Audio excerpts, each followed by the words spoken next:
Hey, my name's Chad Goller-Sojourner. I'm from Seattle, Washington. I'm a solo performer, and I'm working on my third performance, and it's called Marching in Gucci, Memoirs of a Well-Dressed AIDS Activist, which focuses on coming of age as a gay black man at the height of the AIDS crisis in New York City, kind of 93 to 97.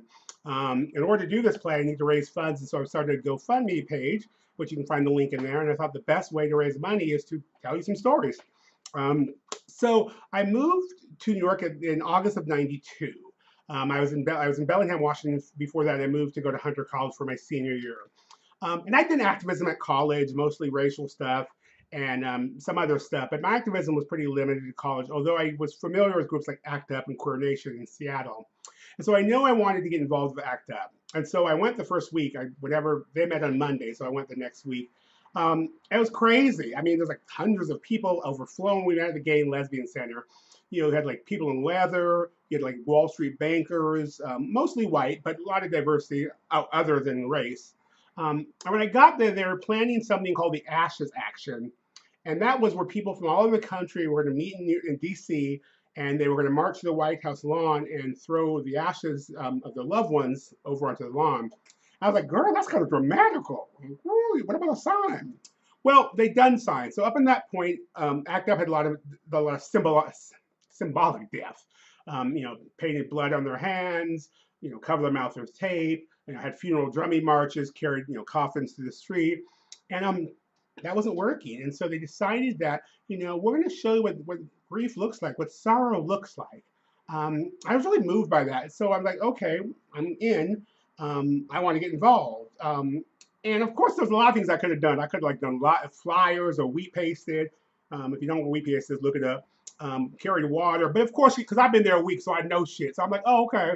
I want to take the most important job. And I don't mean most important as in other jobs were important. Obviously, the most important job was getting those ashes on the White House lawn. And so I decided to help them. I was a person, one of the people who was supposed to guard them so they could actually get to the lawn. And so I'm like, oh, I can do that. So we go down to DC. Up until that, so ACT UP was for a decentralized group, it was very organized. So we had trainings upon trainings upon trainings. So I'd been to those trainings, and they had marshals and lots of different people. And so I was ready. So I get down there, and we're going. So the plan was to march up here, and that people were ready. Now this was in '92, no internet, all that kind of stuff. But the police did infiltrate us. And so what ACT UP did is they had smaller groups called affinity groups who would plan stuff. And sometimes girls would show up. You were just told to show up.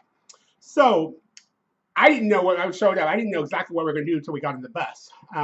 So we get down there, and the plan was basically that the people would march up, and obviously TV was there, so they would be marching up front, and we would be marching inside. And at some point, we'd quick break to the fence. That was the plan. I don't know if you've been to DC or you live in DC.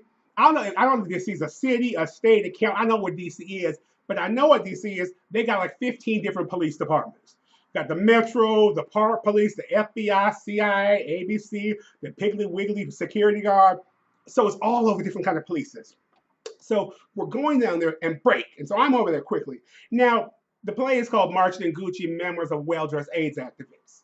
So I wasn't wearing sneakers. I might have been wearing, John Flu logs. Anyways, so it's happening so quick. It's happening boom, boom, boom. And I'm there and I'm doing my job. And suddenly I slip the shoes. And so I find myself falling back, and people, because there's no way I can go. And so I find myself, my arm and half my body, and now I know you say, how's that fat bitch stuck in the fence?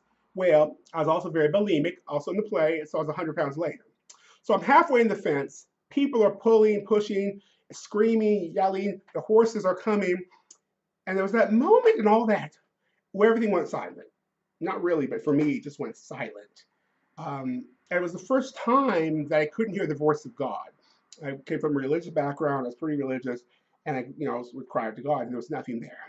And then I realized that in this moment, I am stuck in the fence, and I'm looking up, and ashes and bone fragments are raining down on me. Now, prior to that, I thought ashes were ashes. Turns out ashes are not just ashes. They're raining down on me. People are screaming. They're wailing. I'm stuck in the fence. And then a police on horseback is trying to get me. Now, let's go back.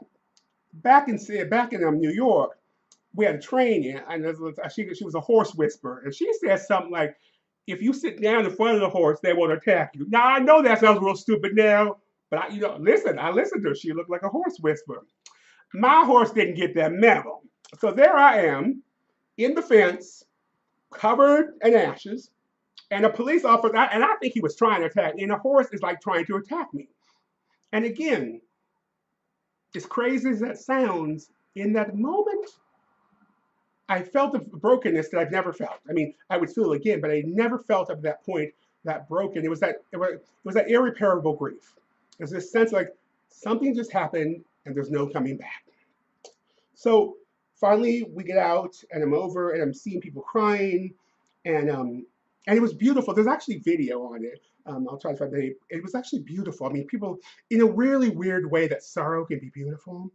You just saw that and you just paused it. They were going, people threw baggies and hat bags just all over it. And like nobody ever gets to White House lawn. That hasn't happened before, hasn't happened since. They probably built a barricade. So then we get back on the bus. And I didn't say anything the whole ride. Was it 5 hours? And I talk about sleep. I am never quiet. And we get back to Seattle. We get back to New York. And this is overcoming grief. And people go home, and I went home and went to school. I just did what we began to do. I got up and did something the next day. A month later, on the eve of Clinton's election, we had Mark Lowe Fisher had died. He was he was a member, and he wanted to be buried seriously. And so we had, and again, I didn't know all this, so we had a service down at the like the Quaker church over there, and there's a coffin. I'm like, oh, here's that symbol. We're gonna carry that coffin. Turns out he was in that coffin. And so it was a rainy night, probably Monday, run elections on Tuesday, and we're carrying this coffin with this body, this young body, this potential, this grief, this rage, this sorrow. We're marching through the streets of the village, and we go up to, I think, 43rd Street, and we lay the coffin in state at the doors of the Republican state headquarters. And again, I went home. The next day, Clinton took the White House. We all had a big act-up victory party at Mr. Fuji's Tropicana and came back. So I remember in that month, so in my first month of New York, I saw more death, and rage, and grief, and brokenness, and sorrow. I knew shit was about to get real. If that wasn't real, shit was going to get realer. So that's the story of when my inauguration to activism, and AIDS activism, was being stuck in the White House fence with a horse attacking me and potential and grief and sorrow raining down in the form of human ashes and bone fragments. That's the story. So I'm going to do probably these every day or so. I would love your support. If you click on the link and go to GoFundMe, and even if you can't do that or that's not your thing, I'd love you to share this with other people. Maybe that's their thing. Anyway, so act up, fight back. Fight AIDS.